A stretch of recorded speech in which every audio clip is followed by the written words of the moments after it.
Assalamualaikum warahmatullahi wabarakatuh. Hai, saya Ustaz Hariri. Hari ini saya berada di tengah-tengah Bandaraya Kuala Lumpur ataupun lebih spesifik lagi di KTMB Kuala Lumpur. Selalu bila sebut KTMB, orang berebut tiket untuk naik ATS, kereta api dan sebagainya. Tapi, adakah kita berebut untuk dapatkan tiket masuk ke syurga? Dengarkan perkongsian saya dalam Lisanul Haq.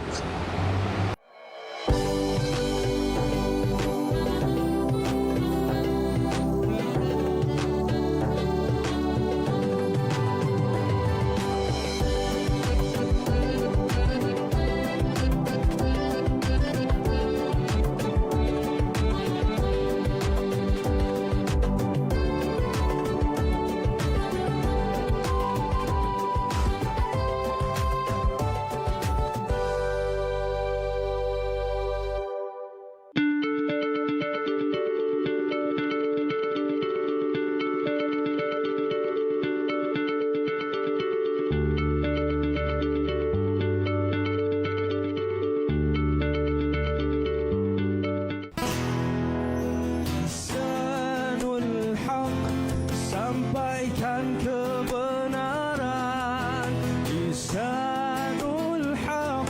Sampaikan kebenaran, lisanul haq. Sampaikan kebenaran, lisanul haq. Sampaikan kebenaran, lisanul haq. Assalamualaikum warahmatullahi wabarakatuh. Alhamdulillah, syukur kepada Allah kita bertemu dalam Lisanul Haq bersama saya Ustaz Hariri. Kali ini kita bersiaran dari KTMB Kuala Lumpur. Apa khabar penonton di rumah? Doa saya mudah-mudahan semua sihat sejahtera. Sebelum saya nak mulakan perkongsian pada hari ini, saya bila dengar lagu tadi sampai termimpi-mimpi lah lagu dia tu. Boleh kita ulang balik tapi saya yang nyanyi . Kita try . Alright, kita try. Lisanul Haq, sampaikan kebenaran. Lisanul Haq, sampaikan kebenaran. Lisanul Haq. Saya rasa Ustaz, lepas ni apa kata saya yang bagi tausiah tu, Ustaz pula yang Yes, jom kita tukar. Masya-Allah. Ini gandingan yang hebat. Saya bersama dengan Fuad dan juga Zufar. Kami boleh gelarkan kumpulan 3 sahabat dah. 3 sahabat. Baik, hari ini kita nak bincang, bila kita duduk di KTMB, kita nak bincang tentang tiket. Tapi topik kita adalah tiket ke syurga. Siapa yang tak nak masuk syurga? Angkat tangan. Tak nak masuk syurga. Alah, confuse macam. Berani je tak nak. Yalah. Bila kita sebut tentang syurga, semua orang nak. Walaupun orang tu melakukan dosa, tapi kalau tanya nak masuk syurga, dia nak. Pergilah ke mana-mana tempat maksiat sekalipun. Tanya awak nak masuk syurga tak? Nak.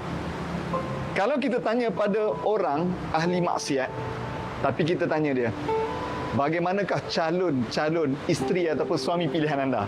Mesti dia akan sebut, saya kalau boleh nak cari yang solat, tutup aurat. Walaupun dia tak tutup aurat, tapi dia nak orang yang lebih baik daripada dia. Itu fitrah manusia. Baik.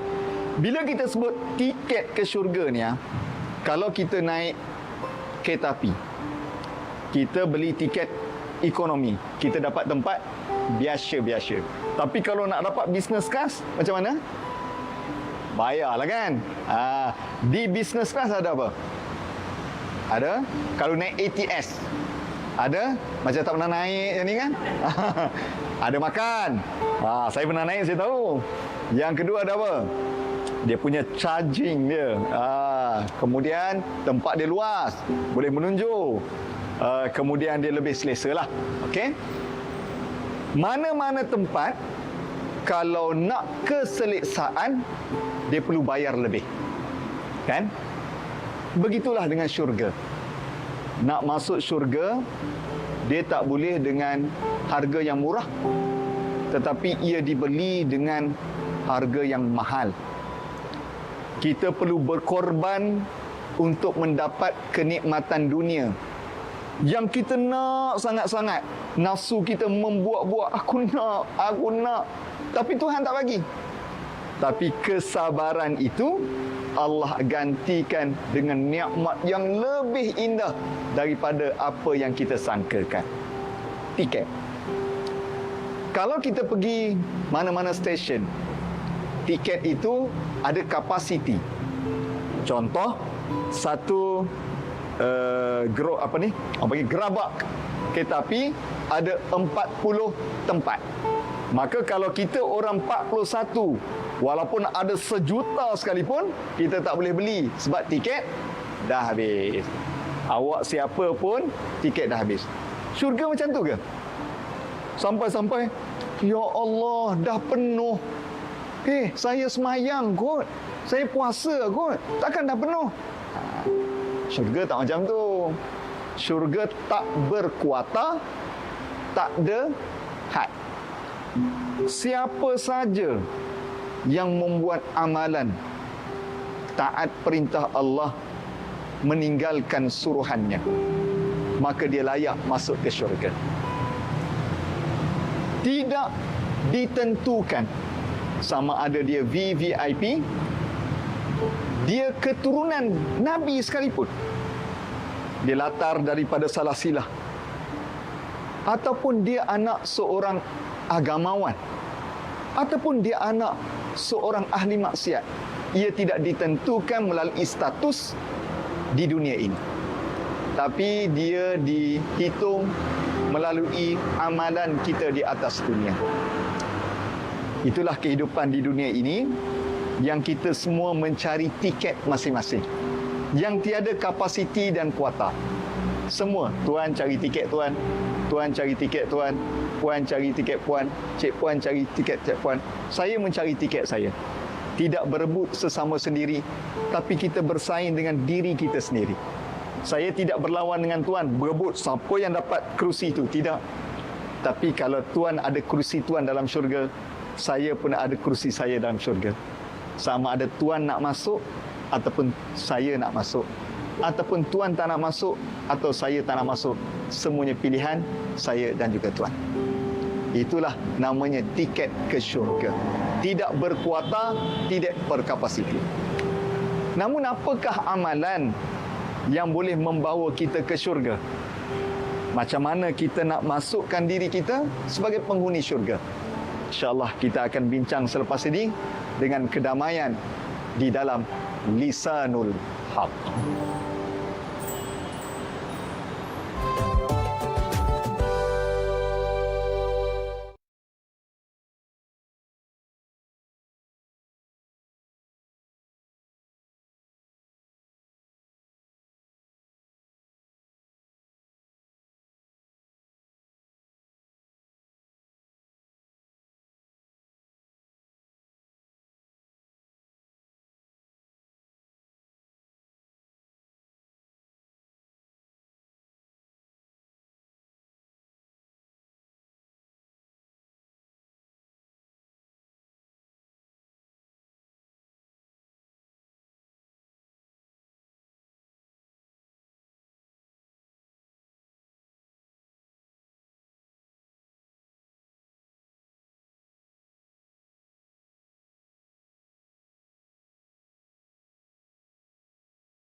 أستغفر الله رب البرايا أستغفر الله من الخطايا أستغفر الله رب البرايا أستغفر الله من الخطايا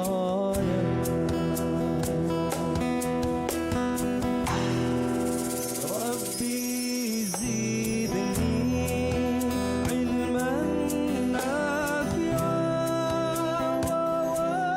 ووفقني عملا مقبولا ووهب لي رزقا واسعا وتوب علي توبة نصوحا وتوب علي توبة نصوحا. Masya Allah. Petang-petang ni kan, kalau kita dengar zikir, dengar istighfar, kita rasa tenang je kan. Itu hebatnya zikir, doa ni. Dia bawa kita sudut dalam hati kita. Merenung jauh dari mana kita datang dan ke mana kita nak pergi. Pernah tak kita tanya kan? Kita kerja, umur kita meningkat ni, kita nak pergi ke mana? Ke mana kita nak bawa diri kita ini? Atas dunia ini, kita, kawan-kawan, keluarga. Tapi semuanya akan bawa diri masing-masing. Seseorang tidak akan membawa dosa orang lain. Seorang suami tak akan bawa dosa isteri. Isteri tak akan bawa dosa suami. Ibu ayah tak bawa dosa anak-anak. Semua bawa amalan dan dosa masing-masing. Sebab itu bila kita istighfar, jauh dari sudut hati kita, kita tanya, hari-hari, ke mana aku nak pergi ni? Apa pengakhiran hidup aku? Jadi itulah kita punya matlamat adalah syurga. Baik. Satu hadis Nabi SAW. Hadis riwayat Ibnu Majah daripada Abu Hurairah radhiyallahu anhu. Dia tanya Nabi, "Ya Rasulullah, amalan apa yang boleh bawa kita masuk syurga?" Maka Nabi jawab dua. Taqwallah wa husnul khuluq. Takwa kepada Allah dan buat baik. Kemudian sahabat itu tanya lagi, apa pula amalan yang menyebabkan kita masuk ke dalam neraka? Nabi sebut dua juga. Pertama, mulut. Yang kedua, kemaluan. Jadi inilah amalan-amalan yang boleh menjemput kita masuk syurga dan mencampakkan kita ke dalam neraka. Baik, kita pergi dulu kepada amalan menyebabkan kita masuk syurga, iaitu taqwallah. Bertakwa kepada Allah. Takwa ini maknanya adalah kita takut kepada Allah Subhanahu wa taala. Berhati-hati buat sesuatu kerana risau kepada Allah Subhanahu wa taala memerhati kita. Contoh, kita datang kerja. Kita duduk di pejabat kita. Kita ada kuasa untuk ubah, nak manipulate, nak tipu dan sebagainya. Tapi kita fikir, Allah Ta'ala yang tengok kita. Walaupun bos kita tak nampak, tapi kita buat dengan begitu jujur sekali. Itu namanya takwa. Walaupun mak ayah kita tak tengok, kita duduk seorang diri dalam rumah, kita tak semayang, kata tak ada orang nak tengok. Ataupun puasa lah. Puasa senang sikit nak bagi contoh. Kita tak puasa, tapi depan orang, kita buat macam, letih hari ni, penat puasa Padahal dah bantai nasi kandar jam 10 tadi. Tapi berlakon, siapa tahu? Tak ada orang tahu. Tapi kenapa kita tak makan? Walaupun orang tak ada. Ataupun kita balik ke rumah bulan puasa, waktu berbuka puasa 7.24. Ada tak siapa dekat sini berani buka puasa 7.23? Walaupun seorang diri, tak berani. Kenapa kita tak makan? Kerana kita tahu Allah sedang perhatikan kita. Itu namanya takwa. Takwa hahuna. Takwa ni dalam. Walau orang tak memerhati, tapi dia tahu Allah memerhati tahu. Wa husnul khuluq. Amalan yang buat baik. Wa amilus solihat. Buat baik. Kita kan, apa peluang kita nak buat baik, kita jangan tangguh, kena buat. Sebab salah satu benda yang setan suka hasut kita daripada tak buat baik adalah berangan-angan panjang. Waktu kita umur 20, kita kata relax dulu. Tak payah tutup aurat lagi, tengah cantik ni. Umur 40 baru tutup aurat. Berangan-angan panjang. Sampai umur 40, kita kata, ish, relax dulu. Umur 60 pencin baru tutup aurat. Tak sampai 60, 55, innalillahi wa inna ilaihi raji'un. Begitu juga sedekah. Kita baru masuk gaji hari ni, nak sedekah lah. Setan kata, lek lu. Masa panjang lagi, bayar benda lain dulu. Kita pun tangguh. Akhirnya, kita lupa. Dan ini strategi setan untuk melambat-lambat dan memberi harapan adanya hari esok dan masa depan. Jadi sebab itu jangan bertangguh untuk buat baik. Jadi ini dua perkara yang Nabi sebut amalan yang boleh menyebabkan kita masuk ke dalam syurga, iaitu taqwallah, takut kepada Allah, dan wa husnul khuluq, buat baik. Jadi mudah-mudahan lisanul haq memberi jalan untuk laluan ihdinas siratal mustaqim, jalan lurus masuk ke dalam syurga. Jumpa lagi selepas ini, kita berhenti rehat seketika.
Alhamdulillah kita bertemu semula dalam Lisanul Haq.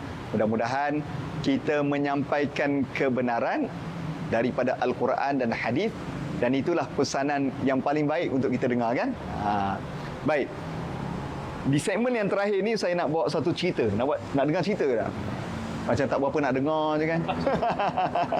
Baik. Cerita ni di dalam kitab Sahih Muslim, dalam bab Tauhid.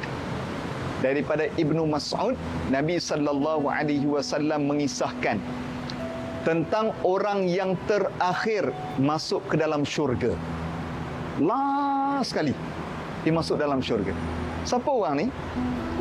Nabi sebut dia adalah seorang lelaki yang datang daripada neraka, yang telah diazab oleh Allah Subhanahu wa taala di dalam neraka. Dia merangkak nak keluar daripada neraka.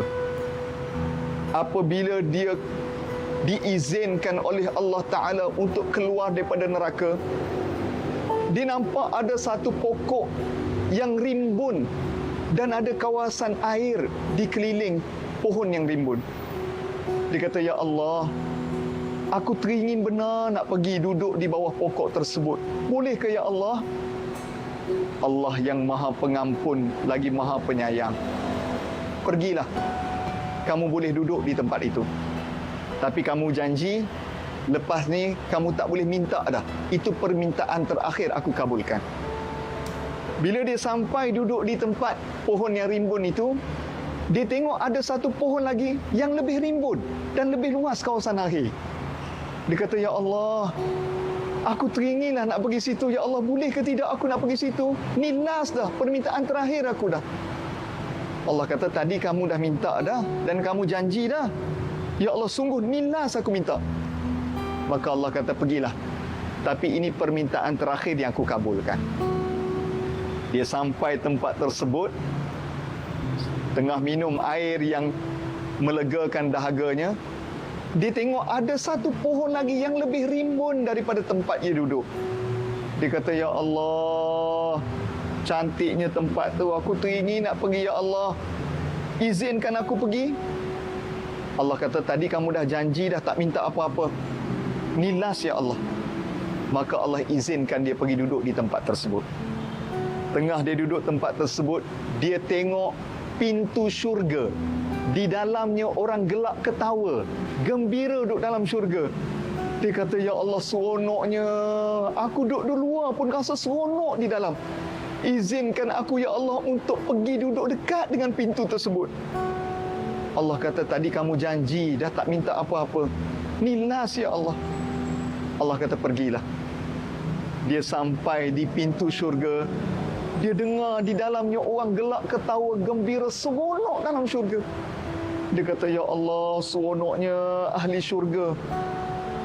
Aku minta last ya Allah.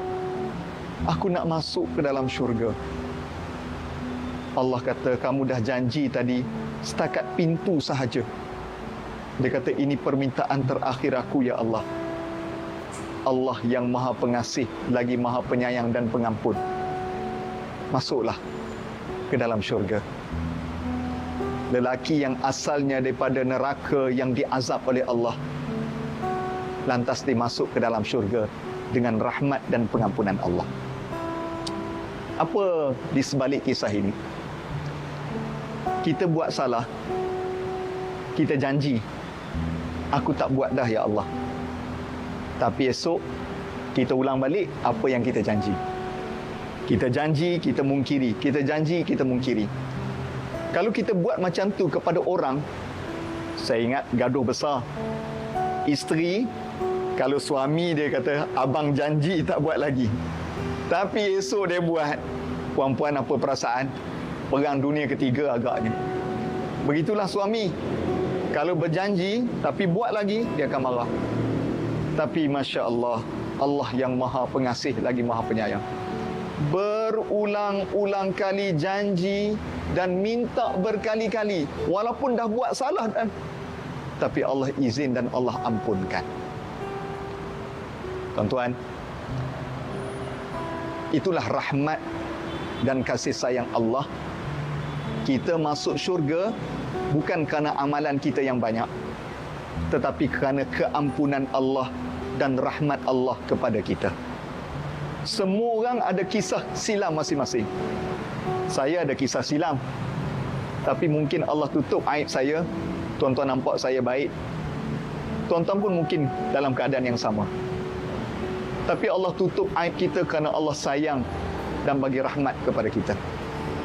Oleh kerana itu, sentiasalah mohon ampun kepada Allah dan berusahalah menjadi lebih baik daripada sebelumnya.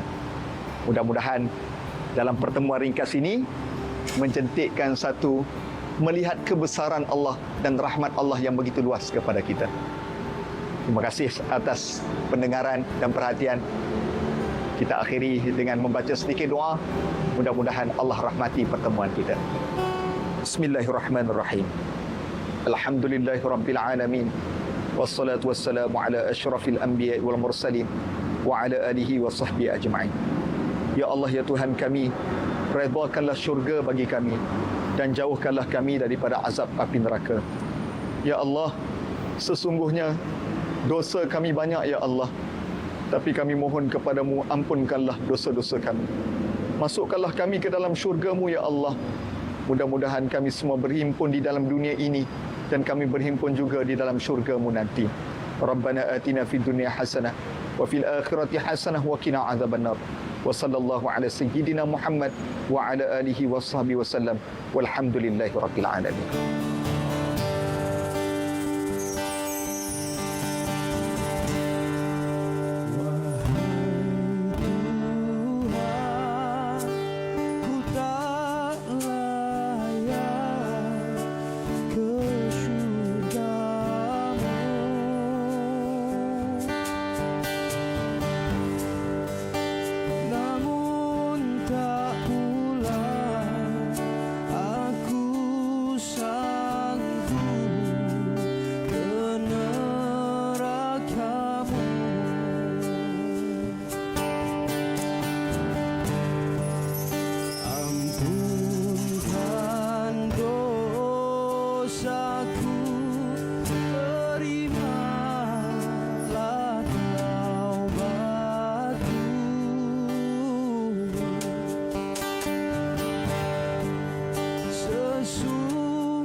Engkaulah pengampun